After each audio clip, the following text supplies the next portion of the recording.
Vive la taxe Zuckman. Ne taxez plus les revenus, taxez le patrimoine des ultra-riches. Cessez de taxer toujours et encore les revenus. En France, les ultra-riches se débrouillent pour payer moins d'impôts qu'un salarié de la classe moyenne ou supérieure. Ils structurent leur fortune pour ne plus toucher de revenus, mais accroître leur patrimoine. Certains, grâce à des holdings, ne payent ni revenus fiscaux ni impôts. Les ultra-riches paient actuellement en proportion de leurs revenus presque 2 fois moins d'impôts et de prélèvements que la moyenne des Français. Lorsque vous êtes salarié, à l'inverse, vous n'avez pas le choix. Pas de combine ou d'optimisation possible. Chaque euro gagné est imposé. Vous pouvez être imposé sur le revenu jusqu'à un taux marginal de 45% et dans ce cas, cela représente en moyenne un quart de votre revenu imposable. Soit avec les charges sociales, la moitié de votre salaire brut que vous ne touchez pas.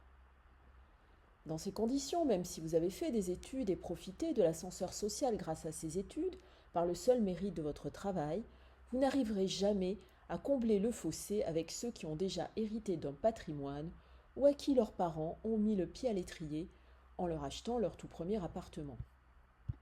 Alors plutôt que d'imposer toujours et encore le revenu des salariés, que ce soit pour financer les retraites, le déficit de la sécurité sociale ou l'effort de réarmement à venir, imposons les ultra-riches.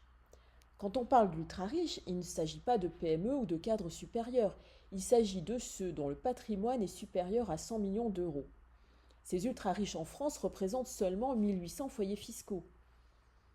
Le 20 février 2025, l'Assemblée nationale a adopté une proposition de loi instaurant la taxe Zuckman, un impôt plancher destiné aux ultra-riches, inspiré par les travaux de l'économiste français Gabriel Zuckman, à qui le G20 présidé par le Brésil avait commandé en 2024 un rapport sur la taxation des plus fortunés.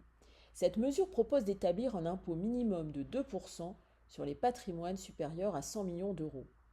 Cette taxe Zuckman rapporterait de 15 à 25 milliards d'euros en France chaque année.